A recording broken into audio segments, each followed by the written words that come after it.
to Moments with Marianne. I'm so delighted we're spending this time here today.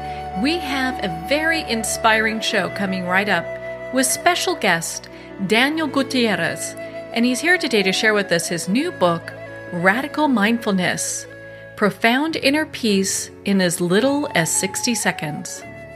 Once a high-powered executive and in-demand consultant who graced the covers of Latin Business and Color magazine, Daniel realized that there's more to success than a seven-figure income. As president of Premier, a prestigious national leadership organization, and an advisor to the Department of the White House personnel for the Obama administration, Daniel was a highly regarded and deeply revered leader. Though Daniel was listed as one of the top 100 Hispanics in America, something was missing. So let's welcome to the show, Daniel Gutierrez. Thank you. I'm so glad to be here. I've been waiting for this interview for a while. Hey, so have I. I'm so excited to be spending this time with you. And my goodness, I love your book. Once I picked it up, it was like a whole new approach to mindfulness, and I love it. Thank you. Thank you. That was the goal. Make it simple for people to understand. I always felt bad for the person in the cubicle in Manhattan that's on the 50-something floor and doesn't really feel that meditation or mindfulness is for them because they don't seem to understand how to access that. And that's really the person I had in mind when I was writing this book was because I remember once being in Manhattan and I said, we're going to do a very short meditation, which scares them anyway.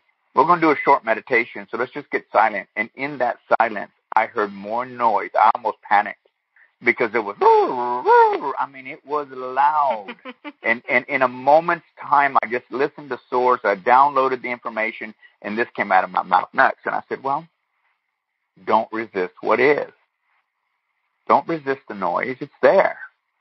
We are supposed to be able to be mindful, radically mindful in the moment, regardless of what's on the outside. So the noise is just part of the environment that you exist in, but it doesn't have to be part of you. And it was divinely channeled because I was stuck thinking, this is loud. Even I can't get quiet. But anyway, so thank you for your kind words. I wrote that. It took me 20 months to write the book. I thought it was going to take me 6. But because the first half of the book is so personal, writing about my mother's passing took a while for me to get through that chapter. Wow. You can feel how thoughtful and heart-centered, your book is, because it brings people to a place, because you're so right.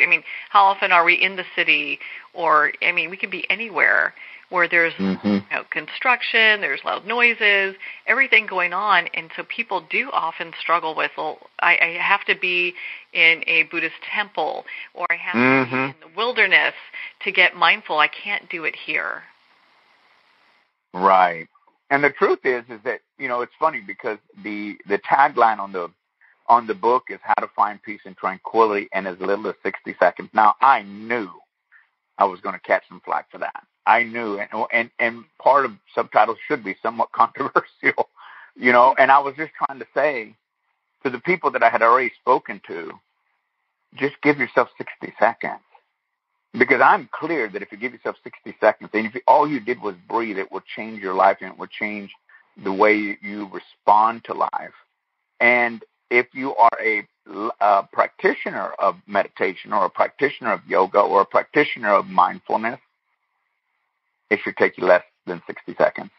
You should be able to get into a space of calmness in 5 seconds. And that is the truth about this work. There's nothing that one of the things that I didn't write about in the book that I think is important is that we're careful not to get into institutionalized spirituality. In other words, you got to do this, and this to reach some level of spirituality or some level of enlightenment, which isn't true. Institutionalized spirituality then becomes the same thing as institutionalized religion. And that's not what we're talking about here. What we're talking about here is how about we just learn to stop. A few years back in Los Angeles, every year they have the top 3 things for New Year's, right? And it's always the same in every big city. It's money, relationships, and health. Those are the 3 things. Well, a couple years ago in Los Angeles, number 2, or one of the top 3 was peace and tranquility, because people are sick and tired of being sick and tired. People are tired of waking up and wondering, is this it? And our world gets faster, and we're in more chaos. And yet, in the middle of all that, I have found that there is peace and tranquility when we choose to be the eye of the storm rather than the storm. That's so important because, it's, just this false pretense that people put onto what mindfulness should be when it's something that it's a great tool to use in their daily life to come to center. Yes, absolutely. And I find that life is just too chaotic otherwise. I'm a type A personality, alpha male, and I ran most of my life, by fight or flight, motivated by stress and fear. And that's a tough way to live, because eventually, that's a negative stimulant, by the way. There are negative stimulants for humans, and there's positive stimulants.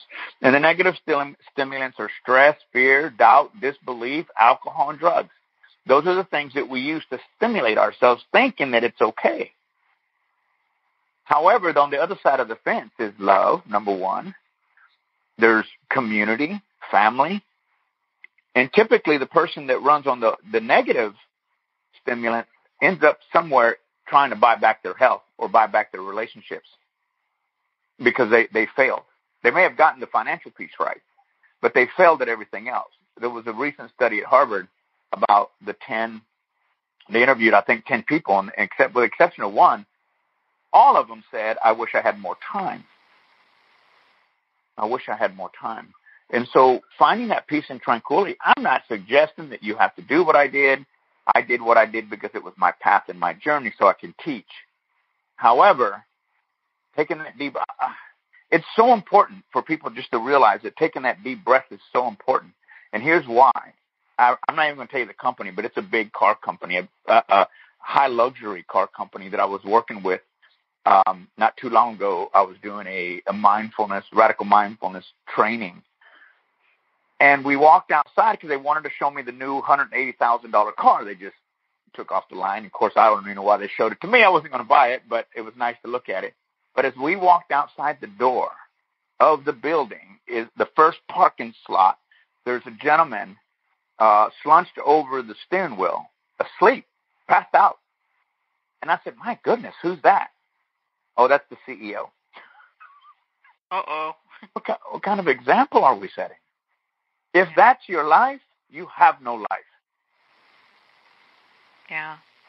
That's just, it's interesting, just the path that different people take. But eventually, as you were saying, even when we get towards the end of our life, there are things that if we don't take time now to invest in, we're going to regret later.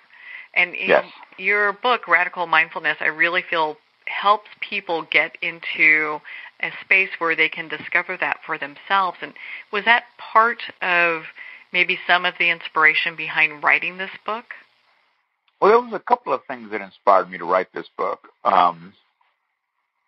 And one was the moment of realization I had about who and what I was, and I'll tell you that story in just a minute. And then the second one was the passing of my mother. And they're all interconnected. But if you can just imagine this, I'm going to paint a really pretty picture. So I'm in New York City. It's November, December time frame. I'm not really sure which month it was. I'm at a membership-only club, sitting in a huge leather couch or chair. I'm wearing my custom-made suit and shoes, and I'm drinking a $250 shot of cognac, and I am thinking I am it. I am so full of myself, it's not even funny. On the outside, it's snowing, and these big, billowy snowflakes. I mean, it was the sexiest thing I've ever seen in my life. It's like almost like a part of It's a Wonderful Life. I mean, just watching this whole thing going on. But, I was looking at myself in the reflection, and all of a sudden I realized that I could see like a tear coming down one of my eyes on my cheek. And then I heard this voice that said, "Who are you? And what values did you sell to be where you're at right now?" That shocked me. Like, why in that moment, at the pinnacle of what I would call success, a little small town boy from Midlothian, Texas, sitting high up in the who's who of Manhattan, and I get this question. Now, to kind of give you some context, I need to go back to the age of 17. The age of 17, I was a licensed Baptist minister. Most people don't know that. I was a licensed Baptist minister. Yeah, believe that. I studied, I studied the Bible, Hebrew, Greek. I mean, I was in. So that's another story. You can read that in my first book. but that's, I wanted to give you that context because that voice came from what happened to Danny Boy. What happened to that innocent little boy? And what values did you sell? Because the truth is that if you're in leadership, anywhere where you are in high-level leadership, sometimes you have to turn your head the other way and of things that don't necessarily are part of your value system, but you do it because you want to keep your position as a leader. And to give you a little bit of idea of why this was important to me is at the time that I was sitting there, I was an advisor to the Department of White House Personnel for President Obama. I was president of one of the most prestigious national organizations for C-suite level people in New York City. I was managing it from Los Angeles, going back and forth. And I was a very high-paid speaker, doing very well. But in that moment, when I heard that voice say to me, because I knew that that my success was predicated on the amount of stress I had in my life, that the stress was motivating me. That was my stimulant. And I realized, well, that's no way to live. So at that moment, I made a decision. And I literally, when I say I walked away from it all, I walked away from it all. I no longer was engaged in the White House, phone calls about the things they needed. My tenure as president was coming to an end, and I just ended that. And I quit speaking. I quit doing keynote presentations and trainings. And I had a huge clientele list. And I spent the next 6 years traveling to the Himalayas to work with the Buddhist monks, which was an eye-opening thing, and then the Sanskrit priests high in the coffee plantations of Kathmandu, all the way back over to the maestros and the shamans of deep in the Amazon jungle. And not Amazon.com, folks. I'm not talking about Seattle. I'm talking about Amazon. I have to say that because people say, "Oh, you went to Seattle?" No, I'm talking about the mosquito-ridden jungle. And so from the jungle, I went to the Andes and worked with the Quiro and the Pacos and the shamans of that area. And one day I was, 5 years later, maybe 4 or 5 years later, I felt like Forrest Gump in the movie Forrest Gump when he's running back and forth from one side of the coast to the other, where he just stops and he just looks up and says, "Well, I think that's all I have to say about that." And I thought to myself in that moment, what have you done? You left your career, you left your leadership positions, you left your high level status, and for what? Are you out of your mind? Because at this point, I was pretty much running out of money. And I'm going, okay, that's a great motivator right there, trust me. So all of a sudden, I'm like, just going, what happened? And Marianne, I got home, and I got a call from my sister, and she says, "You need to come home." And my mother had been sick for a couple of years, and her health had taken a turn for the worse, and so I knew what that meant, and I traveled back to Dallas to be with her. When I got to the hospital, I realized that my family had been taking care of her for a long time, and since I was the one child that wasn't close, when I got there, I said, let me be with her tonight. Let me serve her. Let me give her what she needs. You guys go home and rest. Now, the question why was the question I was asking when I was in the Andes, and this is the why. All this happened, and this is the motivator or the answer to your question of what motivated the book. So I'm sitting in a hospital room, and as you must know, that, I'm thinking to myself, what a horrible son you've been. You never came to see your mother enough. You should have brought your son to come see her. I mean, all this stuff was going through. Poor me. I'm losing my mom. And like in a moment of clarity, I remembered what the Buddhist monks had taught me. I remembered what the Sanskrit priests have taught me. I remembered what the Pacos, the shamans of the Andes and the Amazon, all at one time. Stay present, I heard. Stay present. Be with her. And I got so present that none of these egotistical thoughts and humanistic ideas and feelings and emotions were no longer taking over me. I was very present, and I was staring at my mother as she lay there in the bed. It's about 2 o'clock in the morning. And I couldn't sleep because all the little lights and things that are on her that kept going off. And I kept thinking, oh, my gosh, she's dying. And in this moment of stillness, in this moment of presence, in this moment of time, all of a sudden I could feel my mother's liver failing in my own body. I could feel the struggle she had to breathe, the achiness of her body. I could feel it all in my body. And I was like, what's happening to me? And I looked over again at my mother, and before I knew it, and again, I don't have any recollection if this was 10 seconds or 10 minutes or 10 hours. It was just, I'm looking over at my mom, and I look over it again, and all of a sudden there's this huge bright light where Mom was lying. It was just a light. And it wasn't Mom. It was just a light. And then I look down at my hands, and I'm looking at myself, and I become a light. And I'm thinking, what's happening? This light, this spirit, whatever you want to call it, says to my light and my spirit, many lifetimes before we incarnated into this body, you made me a promise. And the promise was that you would be here when I needed you most. Thank you. You have fulfilled your contract. You are free to go.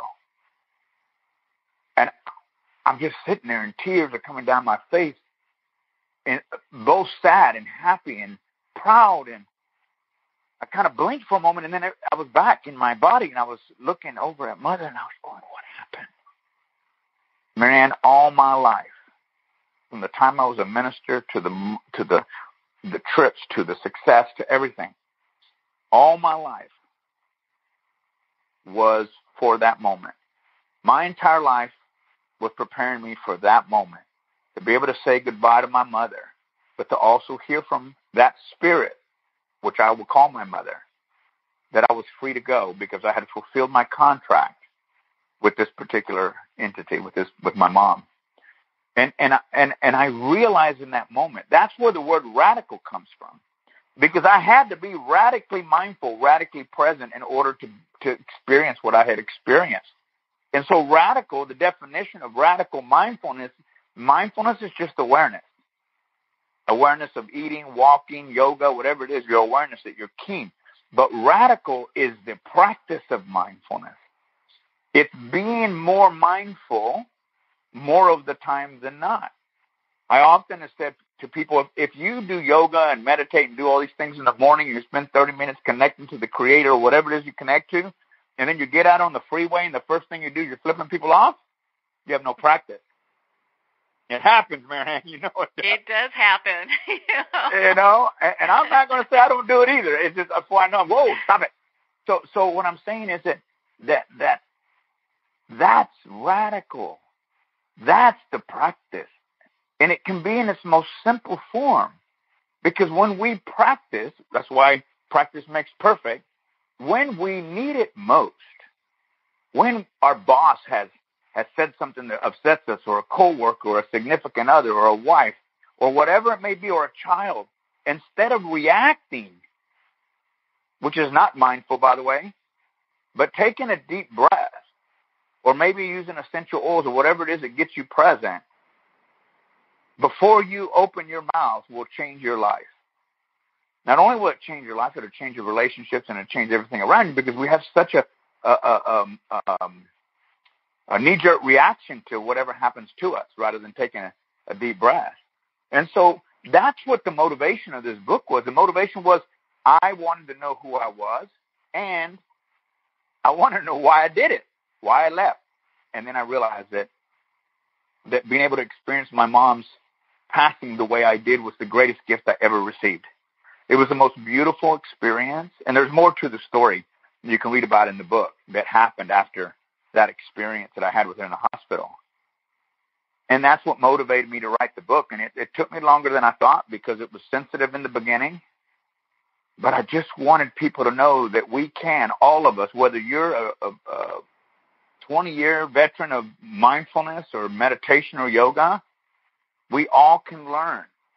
We all have the capacity and the ability to better our practice. And if we don't have a practice, for those of you listening that maybe don't have a practice, 60 seconds. 60 seconds is all it takes.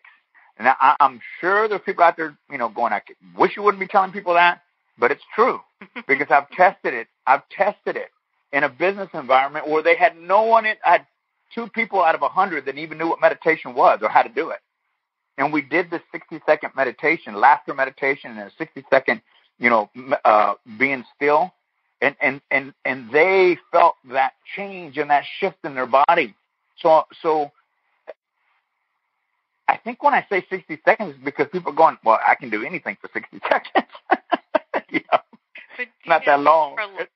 Yeah, but for a lot of people, if they have a loud environment or the monkey mind, you hear often people say, well, I can't do that. My mind keeps going. Or, and your book really has it so that there are steps that people can walk themselves through that it is achievable. Yes, and they're simple. There's 5 practices and 6 steps.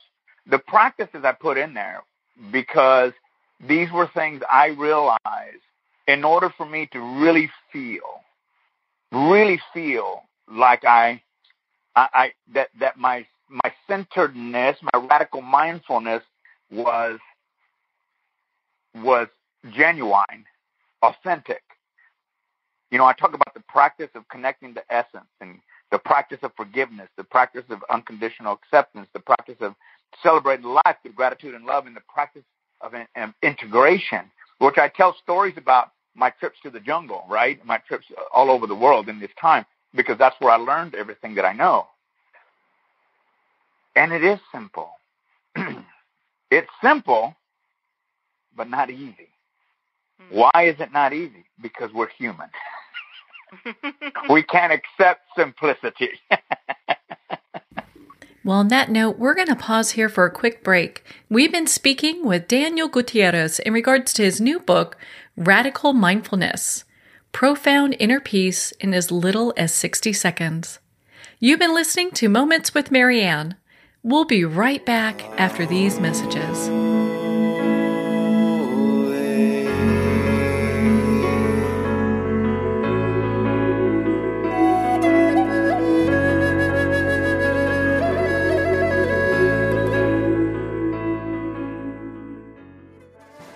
Internationally recognized and award-winning author Judy Goodman works and teaches outside the box of limited thinking. Working with people from every walk of life, her goal is to empower you to be the best you can be, no matter what the challenge is. Born with the gift of seeing beyond our normal vision, she has an extraordinary gift of working with every challenge. Teaching beyond conventional wisdom, her work is described as life-changing. Visit judygoodman.com. That's judygoodman.com.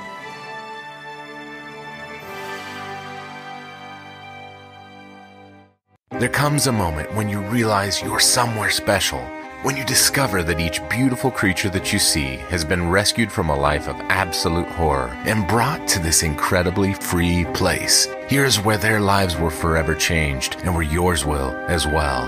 Discover over 500 tigers, bears, and lions at the brand new visitor center at the Wild Animal Sanctuary just outside Denver. For more information, visit wildanimalsanctuary.org. Discover true freedom at the Wild Animal Sanctuary. Have you ever had the sense that your thoughts might actually be doing something? Ancient secrets of manifesting have been masterfully revealed in the award-winning book Manifesting 123 by Ken Elliott. For the first time, the author's experiences and stories in this book describe exactly how your thoughts can create anything. You've been doing this all your life, but it's never been fully explained for you until now. Visit manifesting123.com for more information today. Manifesting123.com. There are nearly 2 million Americans living with amputation. Many live right here in San Antonio. Becoming an amputee can be scary, frustrating, isolating, but there's no reason to feel alone. The San Antonio Amputee Foundation is here to help support you and guide you toward resources such as home and car modifications and even prosthetic limbs. For more information or to make a donation, visit saamputee.org. We'll help you live a full, active life, one step at a time. San Antonio Amputee Foundation, healing limbs, hearts, and souls.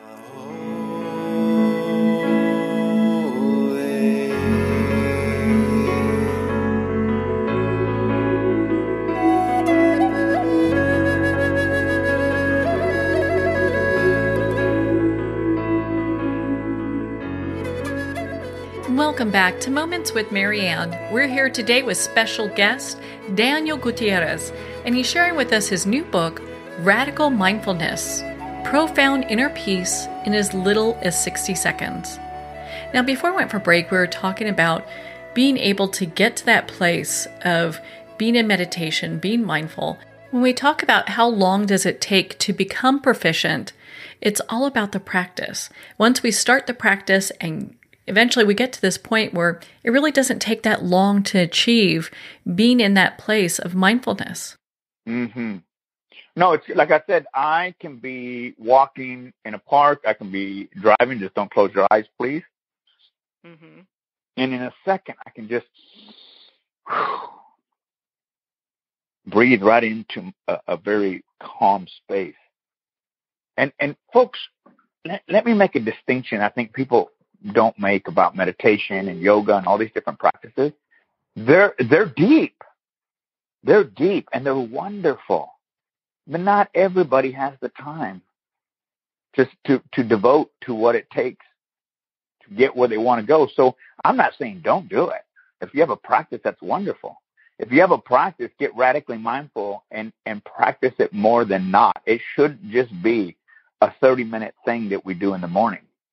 It should be something that we take with us all day long. And at the end of the day, that we could, sit and be reflective that more than not, we stayed radically mindful. And I'm like I said, I'm clear that this is for everybody, that not just people who want to go to the Himalayas or to the Andes. I did that so you didn't have to. Well, and not everyone can pack up and be gone for 3 weeks, in Nepal, so it's... Or 6 years.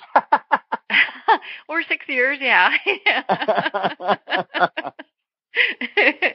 So it does kind of help people who are, everyone has lives and we've got jobs and we've got responsibilities, but we could still have a path that's very meaningful and that has peace. Yes, absolutely. All of us. Right now, every single one of us can take a deep breath. I remember the first time I'm fresh out of Manhattan, New York, L.A., big city, and I'm sitting in a monastery. And I look over at the monk, and we're sitting on pillows, and if you could just imagine, silently, putting my mind to silence was not easy. And I look over at this monk, and I say, "Hey, how do I find peace and tranquility?" And he looks at me, bows his head, and said, "Breathe." And I thought, maybe he didn't hear me. So I said, "Hey, how do you find peace and tranquility?" And he looks up again, and he says, "Breathe." And I thought, look, buddy, I'm asking you how I find peace and tranquility. By now, the people in the class were going, "Oh, my gosh, this guy's so high-strung." He said, "Brother, you must learn to breathe." And I said, "Look, let me drop you off in the middle of Manhattan and see how much breathing you do." And so people are like, "Wow, this guy's uptight." But after a while, I realized that the simplicity of breathing is really what calms us down, because most of us right now, as you're listening to this show, are holding your breath. You're holding your breath. We do that all day long. So just breathing, 60 seconds of just breathing. You don't have to do anything fancy. Just breathe. Just breathe and give yourself a moment to breathe. And I know we can all do that. Yeah.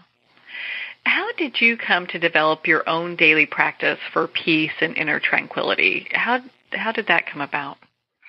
Well, as I said, as a licensed Baptist minister at the age of 17, I think I was always on a path of connectivity, connecting to something bigger than myself. And within that, I think I tried different practices, things. I just wanted to do things that worked for me. And but one of the things that, and I want to, if I have time, I'd love to go over these 6 steps that I have in the book. Do we have time for that? I won't elaborate on time for whatever you want to talk about, of course. Okay, good. So I want to go over this because nothing in our world is unique to us. Just the uniqueness in our story. Everything that's been said across the ages has been said. So I'm not going to share with you anything that's rocket science here. I think I have a chapter that says this is not rocket science. But I'm going to share with you what I did because I realized that I'm just like a lot of you. Man, my mind will take off, and before you know it, I'm already in 2025. And I'm like, whoa, how'd I get there? And so we're constantly living in stress and fear, connected through the fear of our past or fear of the future. And so I really needed to find something that worked for me, that would keep me in the moment, because the greatest power that we have is in the moment. There's no decision that you can make that will alter your life faster than what you can do in the moment. In other words, living in the future, there's no power, and living in the past, there's no power. But in the present moment, you can take that next step and follow those divine breadcrumbs that lead you to the path that you're looking for. However, in order to do that, one must be radically mindful. And I mean mindful consistently as you can. These are the 6 things that I wrote that I was doing that many of my clients and friends are now using. And eventually I'll have a little card. I think there's one in the back of the book. Mm-hmm. So when you want to get radically mindful, here's what I do. First, I get myself present. And there are many ways to get present. I already shared with you breathing, meditation, yoga. I love essential oils and aromas. The strongest sense that we have is smell, yet we don't use it enough. And so I use Palo Santo. I talk about it in the book. Palo Santo is sacred wood. It's something I bring back from Peru. And it's a scent that allows me to get centered just as soon as my nose or senses pick it up. And so that brings me into the present moment. Once you're present, once you know you're not living in the future or the past, ask yourself this question. What are my thoughts right now? Are they in the future? Are they in the past? Are they in the present? What are my thoughts? If they're anywhere but the present, then you've given away your power. So it's important that we get back into the present moment. Almost, I like to, in Central Park, they have these horse and buggy things, and the horses have these blinders on. It's almost like putting the blinders on so that we're not distracted by the chaos of life. Mm-hmm. And then I ask myself, this is number 3. Number 1 was get centered, get present, get radically mindful. Number 2 was, where are my thoughts? Number 3 is, this is important. This is what people need to ask themselves to get themselves in the moment. Am I okay right now? Not tomorrow, not last week, not even in the moment before and after. Right now, am I okay? Most of the time, the answer is yes. They say that 80 to 90% of the things we worry about never come to pass. Well, that's a lot of energy on a lot of stuff that never comes to pass. Once you ask yourself, am I okay right now? And you realize that you really are. Number 4, the question is, are the thoughts I'm currently having real? Have they ever been real? Well, the answer usually to that is no. And they've never been real. So let me give you an example. So a person on the, let's say, the 5th of the month is lamenting because they're scared they won't be able to pay the rent or the lease or the employees next month. Yet never in the history of their life have they ever missed a payment. But it's part of that motivation and stimulation of stress that gets them moving forward. So success by stimulation of stress is not success. It may be a kind of success, but it eventually takes its toll. So we go back to, are the thoughts I'm having right now real? No. The truth is you have never not paid the employees or the rent or the lease. And they've never been real. So that's a realization that we need to have in the present moment so that we can realize that we're creating our own chaos. Our own stress and anxiety is self-inflicted. We're bringing it on.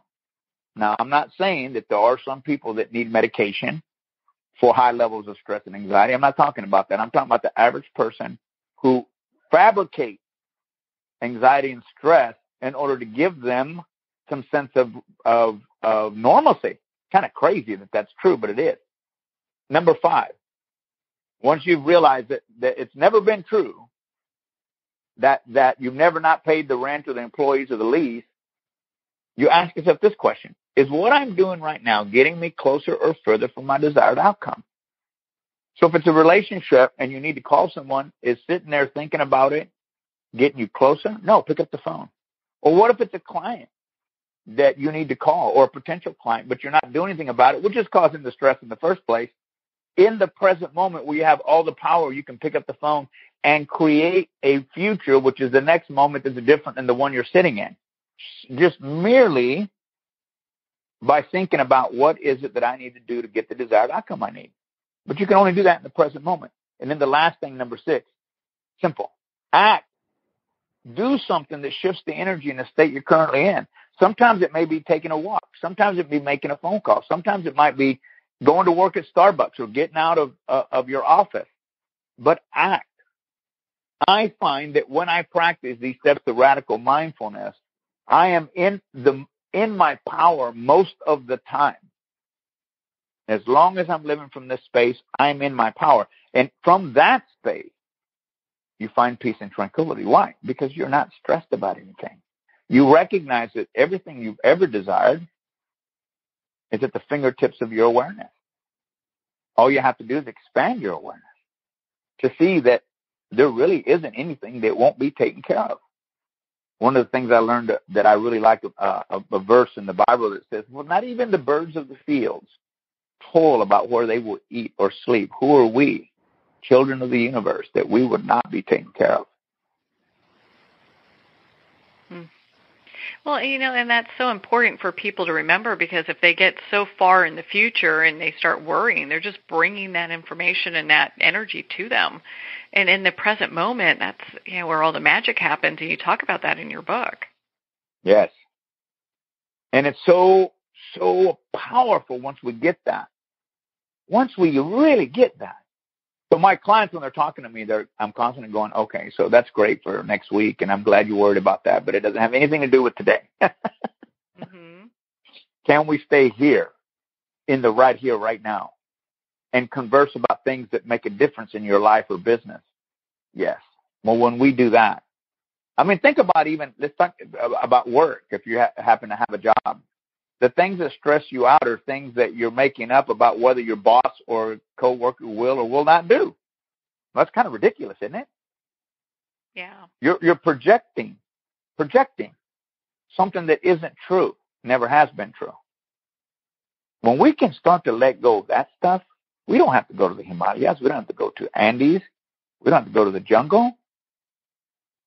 You can just go inside your mind. I even have a product in the back of the book called the Little Red Recorder, which will be released later this year. It's been released, but we're still working on it. And I basically, what I did is I recorded hours and hours and hours of me in the jungle. You can hear the monkeys and the birds and the rain and the mosquitoes. And I recorded time in the Andes and everywhere I went. So we could create music, atmospheric and hemispheric music. It's done by Adam King. He's a composer. And he puts this music to these experiences I had. So you can actually listen to this music and these sounds of me in the jungle and experience the jungle without having to go to the jungle. I'm grateful for that, because I'm not into the big spiders and snakes. So I was like, Well, spiders, snakes, you name it. I was even outside once and I saw this most beautiful praying mantis. a praying mantis. I hadn't seen one since I was a kid. This one must have been 4, 5, 6 colors of the rainbow. And all I kept thinking was, it's pretty because it's dangerous. It's poison. Yeah, so I very quickly left. In the jungle. Yeah, it's true. Oh my goodness. Well, it's interesting because, when people go along their spiritual path, everyone's got their own path, but there are ways to go about it that, like you're saying, you don't have to be in the jungle. You don't, have to go, to Nepal, and you can develop your own spiritual practice within New York City. Yes, and you can develop your own spiritual practice in the chaos of life. Mm-hmm. Life is life. A good friend of mine, Michel Pascal, says, the ocean is not the ocean without waves, nor is life without problems. It is in our problems and in chaos that we find our peace and tranquility. Doesn't mean that stuff's not going to happen. Anyone who tells you that, run the opposite direction. Life is life. Stuff's going to happen. You're going to go outside and have a flat tire. You're going to be late at the airport. It just happens. But how you see that and how you respond to that is on you. Doesn't mean you didn't miss the flight. It just means if you missed the flight, you missed the flight. That's it. Don't need to make anything else about it. Maybe you should have got up earlier. But and how you respond is a different it's a different way of being as opposed to reacting. Yes, it is. And that's kind of the whole point about all this is that we have so much more power. And you said something a minute ago that's so true. If we as human beings are powerful manifestors. Powerful. How do I know that? Because we're constantly manifesting the past. Think about it. You ever heard someone say, I keep seem to attracting the same guy or girl? Why do I keep attracting the same, or why do I keep attracting the same boss? Because you're fixated on it. Our most dominant thought's always being brought into existence. So if your most dominant thought is, I always have the same boyfriend or girlfriend, then you will always have the same boyfriend or girlfriend. When that thought changes to something different, a different experience, so does the experience of manifestation. And how do we do that? We get radically mindful. And we are in charge. I almost said that in Spanish. We're in charge of our thoughts. We are truly the captains of our ship. Otherwise, we're living life by default. Well, and that's what I love about your book, Radical Mindfulness, because it takes mindfulness to a whole nother level. Because I think people have gotten a little complacent sometimes within their mindfulness practice. And it really brings you to a point where I'm not even sure if I know exactly how to describe this, because it's a really deep awareness. Things get more colorful and more, you become more present, and really, like, spirit opens up. It is a really deep part of a mindfulness practice that I don't think I've ever experienced before when I was reading this. Thank you. Well, that's kind of the goal. Yeah, I don't know where in the book I wrote this. It may have been the second chapter, where I said that connection that I had to Source when I was 17, that is what I seek after now. Because I didn't have all of the, at 17, you're still pretty innocent. Mm-hmm. Life, it may be hard, but you don't have all of the experience of life. And that connection to Source, to the Creator, to the universe, to God, can only be found in the present moment when we're able to release ourselves from the cage and the bondage of ourself. And when we do that, and I have found that, and I'm not always there, I'm not perfect, just like you, but I'm there more often than most. And in that, I can find beauty in every single thing I see, everywhere I go, every experience I have. I can see beauty because I work on staying radically mindful. You notice I never say I get there. There's no getting there. I think when we get there, we're 6 foot under. Well, I would agree. It's just when we think that we've arrived, there's a new branch of the path we're on that's kind of taking us on a different terrain. It's like, you think you've got this? Let's try this out, Absolutely. Well, and, in your book, you talk about forgiveness. So how important is forgiveness in all of this? Oh, my goodness. Well, first, when I talk about forgiveness, I mean self-forgiveness. The first chapter, the first practice is connecting to essence, connecting to you, and connecting to others. In other words, we cannot give what we do not have. And therefore, finding self-forgiveness, I think, was a huge journey for me. Not crucifying myself with the regrets of yesterday and the fears of tomorrow, but really forgiving myself. And I think that I don't have to condone behavior. I don't have to like somebody, but I am required to love them. And I do that by unconditional forgiveness, or just forgiveness, and realizing that in that forgiveness, that external act is for an internal result. It's really about me cleaning my side of the road. It's really about me recognizing that when I find forgiveness for even those that are the hardest to forgive, I heal. Not only do I heal for myself, but I heal for others. It's also been said many times that people that do not forgive or unwilling to forgive is kind of like drinking poison and expecting the other person to die. It doesn't happen. We're the ones that suffer that, and we feel that a lot of the work that I do with people, whether it's business or personal, always comes back to what are you holding inside, because that which you keep in the dark consumes you. So what are you holding inside? What needs to come out? Where do you need to forgive yourself, and where do you need to forgive others? And when we find that, it's freeing, and it's a constant practice, because we're human. We're human, and we're egotistical, and sometimes can be self-serving. Well, that's to be human, but also to be human is to find compassion and forgiveness and acceptance. So it's very important. All of the practices that I put in there are because I found my way to where I'm at today through those practices. Mm-hmm. And this is where the journey has taken you. I know that you work with a lot of different corporations and companies and, top executives.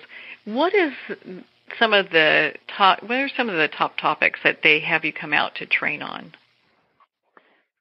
Well, I typically, there's different levels of training. My basic training is usually for employees to teach them the 60-second meditation, teach them about meditation, the basics of mindfulness and radical mindfulness. When you get into higher levels, I remember sitting with the president of HSBC North America a few years back, and he didn't ask me, how do I increase the bottom line? He didn't ask me, how do I manage my people better?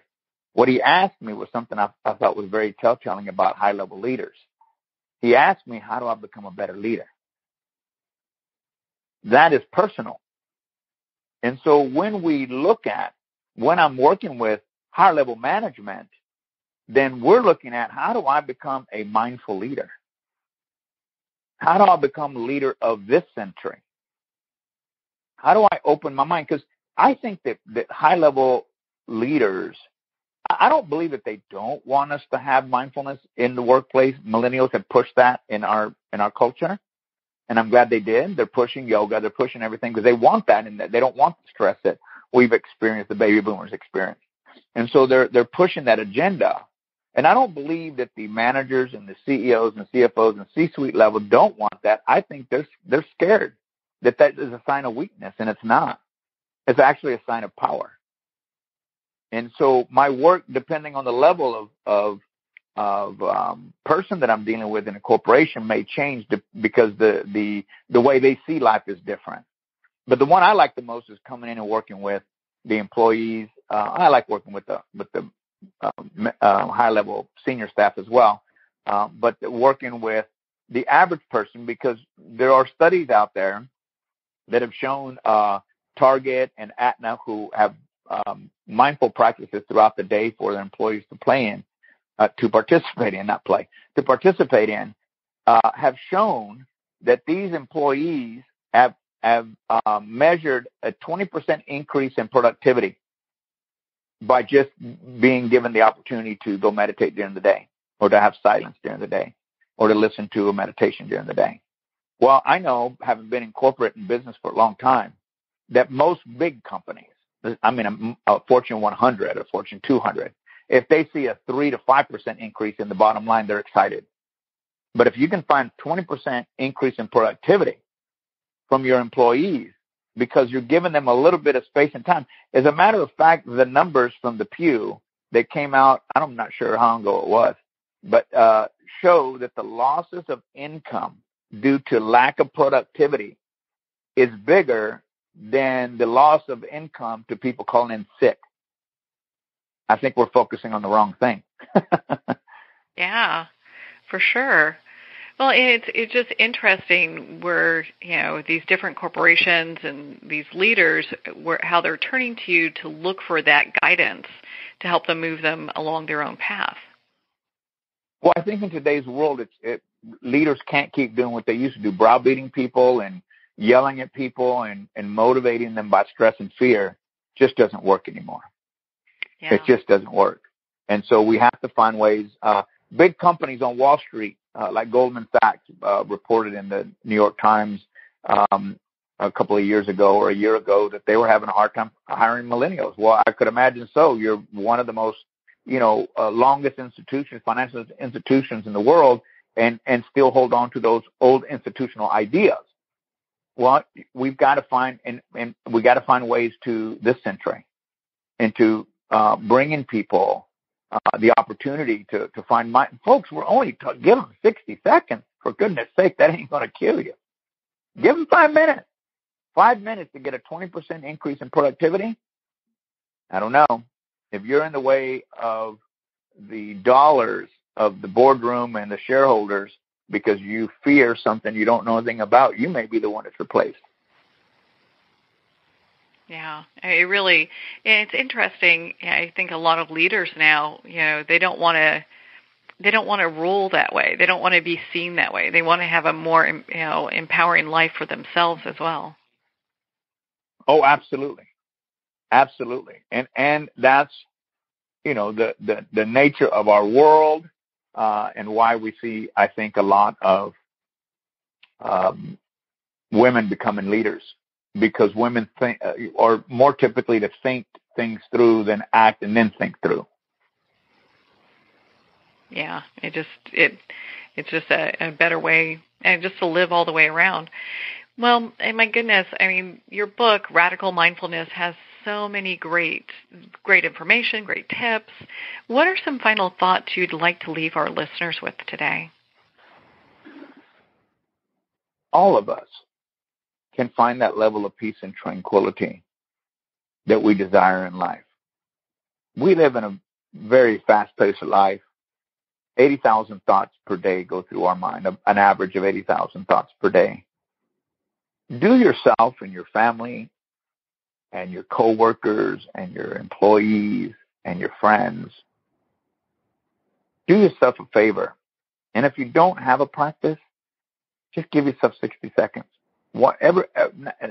Another thing that I think is important, that maybe, I don't know if I put this in the book or not, but every one of us are wearing smartwatches now and smartphones. If you will look at that, if you will go online and find out what your sitting heart rate is supposed to be, and then measure it by one of those devices, if it's high, you're stressed. Mm-hmm. That's a good barometer. Give yourself 60 seconds. That's all I'm asking. Give yourself 60 seconds, and your life will be better for it.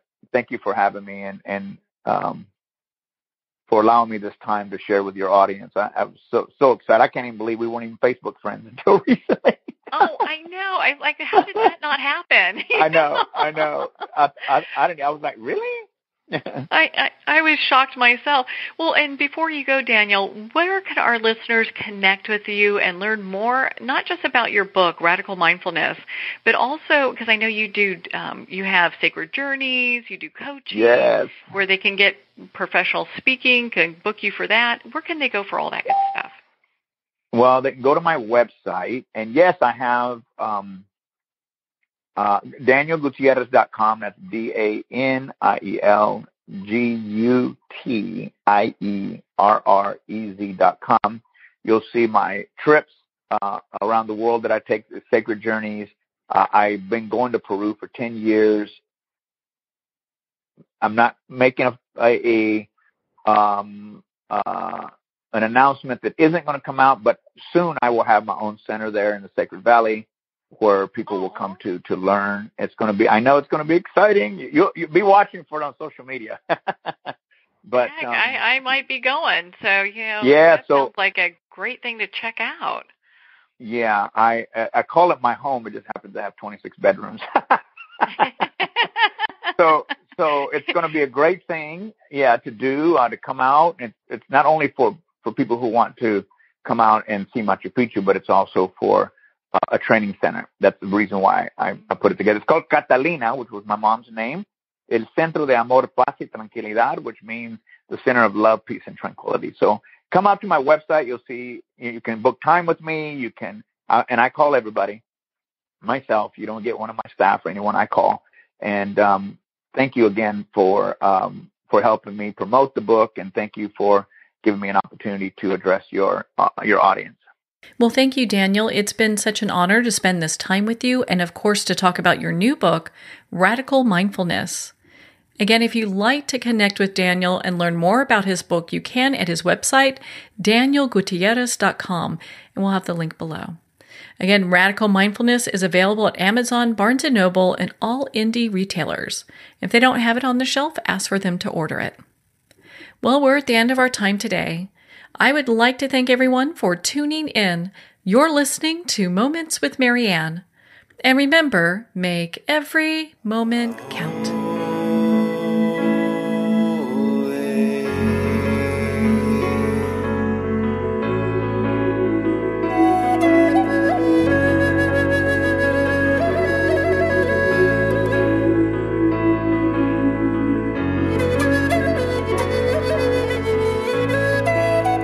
In a single moment, your life can change. Moments with Marianne is a transformative hour that covers an endless array of topics with the best of the best. Her guests are leaders in their fields, ranging from inspirational authors, top industry leaders, and business and spiritual entrepreneurs. Each guest is gifted and a true visionary. A recognized leader in her own work, and while teaching others to develop, refocus, and grow, Marianne will bring the best guest and sometimes a special surprise. Don't miss this. You never know just which moment will change your life forever. Moments with Marianne airs every Sunday, Monday, Thursday, and Friday at 8 p.m. Eastern and 5 p.m. Pacific Time. Make sure to tune in and visit momentswithmarianne.com for more information.